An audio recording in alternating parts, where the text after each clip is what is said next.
নমস্কার বন্ধুরা, রকি কিচেনের তরফ থেকে সকলকে স্বাগত জানাচ্ছি। আবার একটা রেসিপি আপনাদের মাঝখানে শেয়ার করতে চলেছি, সেটা হচ্ছে চিংড়ি মাছ দিয়ে ইঁচড়ের তরকারি। তাহলে চলুন দেখে নেওয়া যাক আজকের রেসিপি। ওভেনে একটা কড়াই বসিয়ে তাতে দিয়ে দিয়েছি বেশ কিছুটা পরিমাণে সাদা তেল। তেলটা গরম হয়ে যাওয়ার পর দিয়ে দিলাম এতে কিছুটা গোটা জিরে ফোড়ন, আর দিয়ে দিলাম একটা তেজপাতা মাঝখান থেকে ছিঁড়ে। এখন দিয়ে দেবো 1 চামচ মতো হলুদ গুঁড়ো, দিয়ে দিচ্ছি টুকরো করে রাখা আলু। এটা কিন্তু কোনো নতুন রেসিপি না, এটা কিন্তু প্রত্যেকে ভীষণ ভালো জানে, যেহেতু অসময়ে মানে এখন কিন্তু ইঁচড় ওঠার টাইম নেই, তবু ইঁচড় যেহেতু বাজারে উঠেছে আজকে নতুন, আর সেটাই এনেছে আমার হাজব্যান্ড আজকে, আর সেটা দিয়েই কিন্তু আজকে রেসিপিটা বানিয়ে আপনাদের মাঝখানে শেয়ার করতে চলেছি। যদি আমার এই রেসিপি আপনাদের ভালো লেগে থাকে, আপনারা অবশ্যই আমার চ্যানেলটিকে সাবস্ক্রাইব করবেন, লাইক করবেন, শেয়ার করবেন। আর ঠিক এরকমভাবে যেরকমভাবে আমি দেখাচ্ছি এরকমভাবে একবার ইঁচড় রান্না করে খেয়ে দেখবেন, আশা করি ভীষণ ভালো লাগবে। এখন এর মধ্যে দিয়ে দেবো কিছুটা যে চিংড়ি মাছ। এখানে ছোটো সাইজের চিংড়ি ব্যবহার করেছি, যেহেতু আজকে কিন্তু বাজারে বেশি বড় চিংড়ি ওঠেনি, যেরকম উঠেছে সেরকমভাবেই আজকে এনেছে সেই চিংড়ি, কারণ আমরা বড় চিংড়ি ম্যাক্সিমাম তরকারিতে মানে দিয়ে থাকি। এখন আলু আর চিংড়ি মাছটা আমি ভালোভাবে তেলের সাথে নেড়ে চেড়ে নেব। আলু আর চিংড়ি মাছটা কিন্তু খুব সুন্দরভাবে নেড়ে চেড়ে ভেজে নিয়েছি। এখন এক এক করে উপকরণ এর মধ্যে আমি ব্যবহার করব। প্রথমেই দিয়ে দিচ্ছি এখানে জিরে ধনে গুঁড়ো 1 চামচ 2 চামচ ব্যবহার করলাম, একটু নাড়াচাড়া করে নিচ্ছি। আপনারা শুধু জিরে বা ধনের গুঁড়ো ব্যবহার করতে পারেন, বা কেউ বেটে গোটা মশলা ব্যবহার করতে পারেন।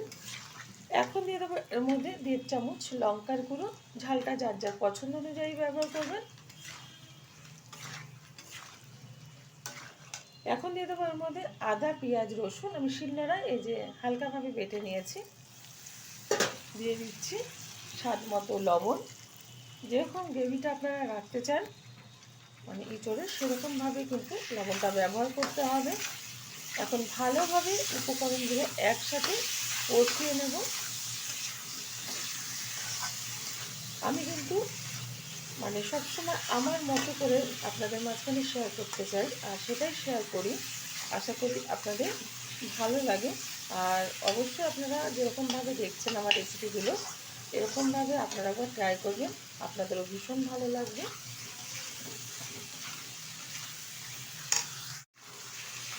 এখন দিয়ে দেবো এর মধ্যে অর্ধেক কেটে রাখা টমেটো,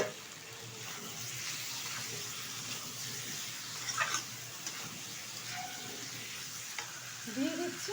এখন কুটে রাখা এই যে ইঁচড় ভালো করে ধুয়ে পরিষ্কার করে নিয়েছি।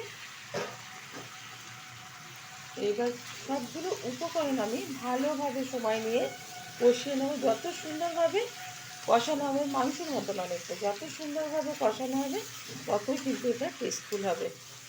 আর এটা কিন্তু এই ইঁচড়টা কিন্তু আমি সিদ্ধ করি না, আমি যে কোনো রেসিপি যখন করি অনেকেই দেখি সিদ্ধ করে থাকে অনেক কিছু, আমি কোনো কিছু সিদ্ধ করি না। তো যেরকম শাক পাতাটা, যেরকম কচুর শাক, এটা সিদ্ধ করতে হয় সেটা তো করি, তাছাড়া এক্সট্রা কোনো সবজি সেরকমভাবে সিদ্ধ করি না। সিদ্ধ ছাড়া আপনারা রান্না করে খেয়ে দেবেন, তার টেস্টটা কিন্তু অসাধারণ আসে। ভালোভাবে কিন্তু মশলার সাথে আমি এই ইঁচড়টা কষিয়ে নিয়েছি। এখন দিয়ে দেবো স্বাদ মতো চিনি, যাদের মিষ্টিটা অপছন্দ তারা ব্যবহার করবেন না।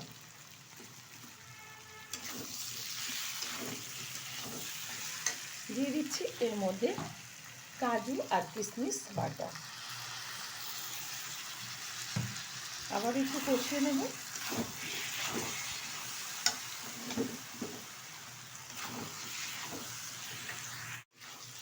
ভালোভাবে কিন্তু নেড়ে চেড়ে নিয়েছি কাজু আর কিশমিশ বাটাটা দেওয়ার পরে। এখন দিয়ে দিচ্ছি পরিমাণ মতো জল, দিয়ে দিচ্ছি গরম মশলার গুঁড়ো, ভালো ফ্লেভার আসার জন্য। ভালোভাবে নাড়িয়ে দিচ্ছি। মিডিয়াম আছে ঢেকে রান্না করে নেব 20 মিনিট। ঢেকে দিচ্ছি, ঢাকনাটা তুলে দিচ্ছি।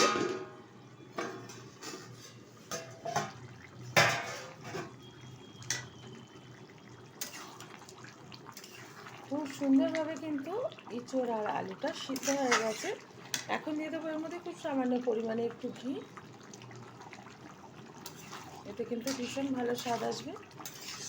যাদের বাড়িতে থাকবে না তারা দেবেন না, তারা যেরকম মানে এঁচোড় করে থাকে রান্না সেরকমভাবেই আমি দেখালাম, আর সেরকমভাবে আপনারা করে নেবেন। ঘিটা বাটিয়ে হয়ে গেছে, নামিয়ে নিচ্ছি, ঢেলে দেবো একটা পাত্রে। দেখা হবে পরের ভিডিওতে নতুন কোনো রেসিপি নিয়ে। ধন্যবাদ।